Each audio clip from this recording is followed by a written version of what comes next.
And welcome to the ADHD-Friendly podcast. I'm Patty Blinderman. I'm a professional ADHD coach and a passionate supporter of individuals who are impacted in any way by ADHD and executive function skill challenges. In each podcast episode, I strive to share research, tried and true practices, or my own experiences in the hopes that it makes your life a little more ADHD-friendly. Today, I'm going to be talking about a mid-year check-in. So we're almost at the halfway point of 2022. And I always think of it as a good time to reset and check in and see how are things going towards what your goals, intentions, aims, whatever word works for you for 2022 so far are going. And what would you do? What would you adjust? What prompts would you put in place to support the second half of 2022? So first thing I'm going to check in on is if you have a word of the year. Now, I talked about this back in episode number 13. I shared what a word of the year is and how we can use a word of the year to support ourselves to stay connected to our goals throughout the year. And if you have one, is it working? Are your prompts working for staying connected to it? If it's not working, would you change it? And if you change it, what prompts will you need to help you stay connected to it? What prompt might even work better? And by prompts, I mean often visual prompts, things that will alert you to remind you to stay connected to your word of the year theme for the year. So I wanted to share an update on mine. My word of the year for 2022 was time. And I had a grand plan of having a different time focus each month this year, starting with time blocking and time estimating in January and February, and then readjusting my time outlook in March. I was really connected to it in January, somewhat connected to it in February, lost the thread completely. Even with my prompts and my calendar reminders, it just didn't stay sparkly. So I have decided to pivot to something that is more sparkly, and I'm hoping will keep me connected to it with a little bit more ease. And that is my plan. I have several goals around 2022 that I'm using the 22 to connect to it. So I'm calling my updated word just 22. And that's reminding me, if I have, as I shared in a previous episode about having 22 social connections goal, to have 22 social outings this year, and I'm tracking that. I have several 22 related goals. So I've just changed my word to what I'm already working on to make it even more sparkly and to connect to it more easily. So if you don't have a word, but that's interesting to you, I invite you to check out episode 13 to hear more about that and explore what words might be a good word for the rest of the year or for the month, or even for the day. Sometimes we just need a word to hold a bit of structure around our intentions for a day. My next check-in is around if you had any goals or intentions or aims for this year. How are they going? How are you remembering them? So I have a list of questions that I'm going to check in with you, and I invite you to rate them perhaps on a scale of 1 to 10, if that works for you, just to see where you are in the following areas. And I got these questions, they were really inspired by theonething.com. They have a 7 circles exercise, and I adapted them from that. So some of them are from there, and some I've included from other questions I've used in the past when I've done sessions on goal setting. So the first question, again, if it interests you to just note where you are, and you can give a rating to it, or just kind of note if there's something that you might want to put some structure around a goal in a specific area that if you're not feeling like it's where you want it to be. So the first one is, how are you doing with your physical health? The next, how are you doing with your sleep? How are you doing with your diet? And by diet, I really mean the quality of food that you're eating, more than an actual diet. Just how are you doing with what you're putting in your body? And those I call the first 3 are the foundational pieces. If we're not supporting those 3, They often impact everything else we're trying to do. But if we are supporting those three, again, they often positively impact the other things we're trying to do. So those are the first three. Next would be, how are you doing with your personal life? So that could be prioritizing time for your hobbies, things that make you the best version of yourself. The next, how are you doing with your key relationships? These are the most important relationships in your life. They could be with your partner, they could be with your children, they could be extended family members and friends. Just how are you feeling like you're doing in your key relationships? Next question, how are you doing in your job or your business? So this could be the role that you play within a company, or it could be within your own business, or even within your household. So how are you feeling that you're doing with that? How are you doing with prioritizing time for fun and play? We often don't prioritize that. And I've done another podcast on fun and play. So, just thinking about, are you intentionally prioritizing time for yourself to recharge your own batteries with some fun and play? And then how are you doing with your finances? If there's one that's kind of hitting more, because again, we tend to feel like everything's equally important. So we want to do everything. Doing everything often results in us doing nothing. So I want to encourage you to really give yourself permission to focus on one area. And if there's one area that might even impact several areas. So I always go back to the foundation piece. If you're not getting the sleep you need to really wake up restored and refreshed each day, or you're not exercising or eating healthy, they might be areas that if you changed one of them, it might positively impact the others. My example is always exercise. If I'm exercising more, it automatically supports my sleep, and it automatically supports me to eat more healthily because I'm thinking about the choices I'm making because I am exercising. It just naturally supports the others. So that's what I like to do, is target one that's going to positively impact multiples. And then I'll invite you to explore, if you changed one thing today that would better support yourself for the rest of 2022, what would it be? Just one thing. Or what would it give you if you made that change? So if you really think about putting something in place for yourself, what are you going to get for it? What's going to give you to have that? If we're not connecting to the benefits, it's really hard to put structure and have motivation to do things if we're not connecting to what's in it for me. What am I going to get from doing that?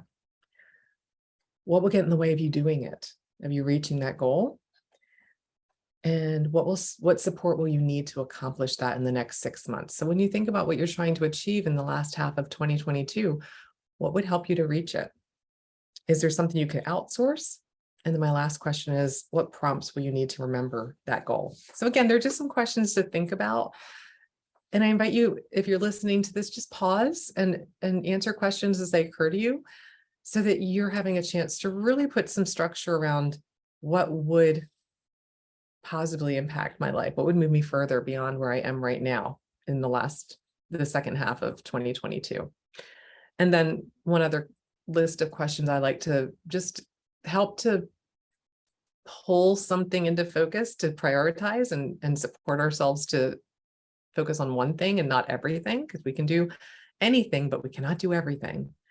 And that's when you think about this one thing that would be important to you, that you're connecting to, you have energy for, you have interest in, or you can see the benefit to doing the one thing. How will you feel about it 10 days from now if you're doing it or you're working towards it? How about 10 weeks from now? What about 10 years from now? That's like a real stretch for a lot of us, but I like how it can stretch our time horizon and make us think a little bit more concretely about the thing we're trying to do. And again, my example is exercise. If I'm walking 5 minutes a day is my goal, and I do that today, and 10 days from now, I'm still doing it, I'm going to feel pretty good. If I'm doing it 10 weeks from now, I'm going to feel even better. If I've established that habit over 10 years, that's life-changing. But we have to give ourselves permission to start really small and from where we are if we're going to build to reach our goals. And so I do have a tool I'm going to share this week, and I'll have the link for this posted in the show notes. And it's a reframing tool is what I call it. And so I want to just share how I use it and invite you to make it your own. So I'm going to post a blank one that will look like this. And I'm just going to share the examples that I did for myself for some summer goals I have for myself. So I have goals in several areas of my life. First is personal. And what I've done is, I'm going to show you on a blank one. I have how to reframe. And reframing is literally thinking about it in a way that's going to allow me to work past anything I'm resisting. So my first question is, what is important or meaningful about this? So my first goal is to finish knitting a blanket. That was a knit along. I think I've shared in previous podcasts, if you've listened, how I love knitting, and I've really gotten into knitting socks, and that's very satisfying. But I started a knit along blanket in the fall, and in January, we were all coming together we knit it separately, and then we come together and we finish up the blocks that we make. It's individual blocks that we will knit together. It was supposed to be done in January. I never finished the first block, so I never went to the meeting where we assembled them because I never finished it. So I still have all the yarn, I have the pattern, but I've forgotten how to even do it because I got distracted with my socks and I don't remember how to pick up and keep going. And when I tried to do it, I actually made a mistake and I didn't know how to fix the mistake. So I just put it back down and I realized, okay, it's what I would really like to do this summer is finish it. And the question, what's meaningful about it is it's beautiful. And I really want to be able to see it on my sofa and snuggle under it in the fall. It will probably take me most of the summer to finish this. But again, I'm connecting to what's in it for me. What's sparkly about it is having it finished in the fall, having that satisfaction of being able to use it. And then the next category is unhelpful or limiting thoughts. And the unhelpful thoughts are, I don't remember the pattern and how to make it look the way it's supposed to, because it has like lace in each square.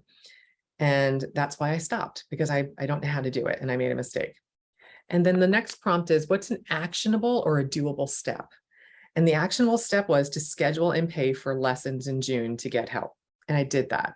I scheduled 3 weeks in a row to hold me accountable. I made it the same day and time each week. So I literally know, okay, this is the day that I'm going for my knitting lesson, and it's going to be easier for me to keep up with, and it's going to hold me accountable. And I know I can go get help. So if I made a mistake during the week, which I did, I can literally just relax and be like, that's okay. I'll bring it for my lesson and I'll get the help I need so I'm on the right track.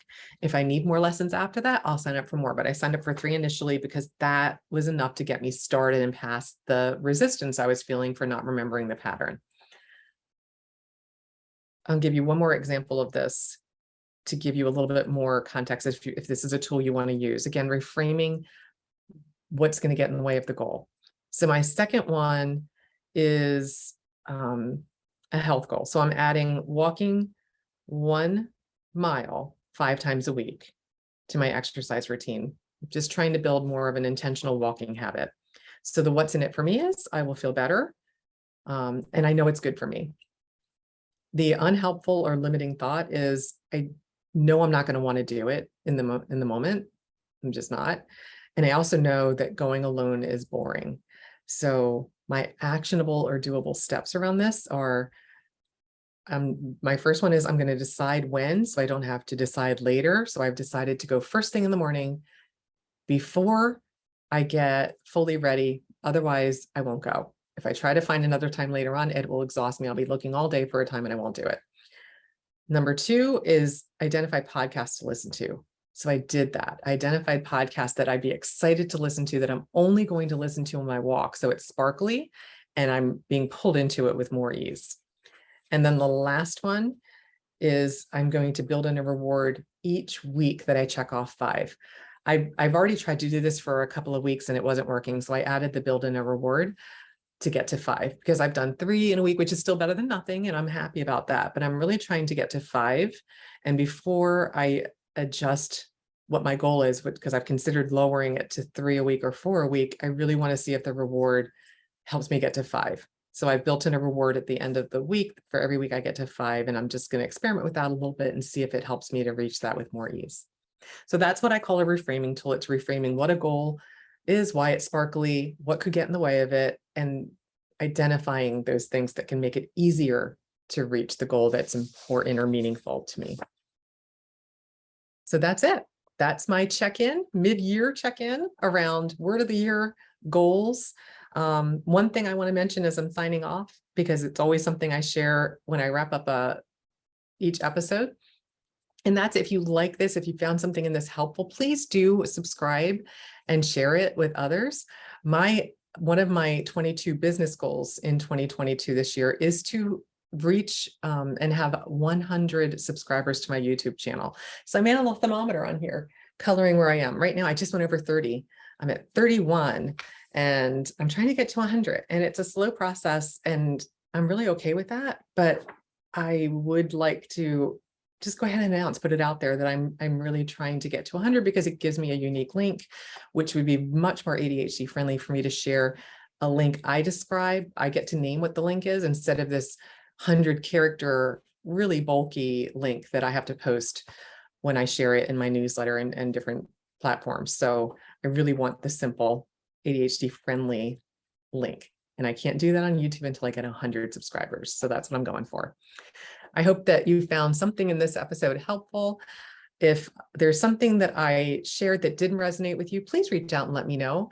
I'm always open to hearing both what worked and what didn't work so I can continue improving. And once again, until next time, I always end with tally ho. Take care.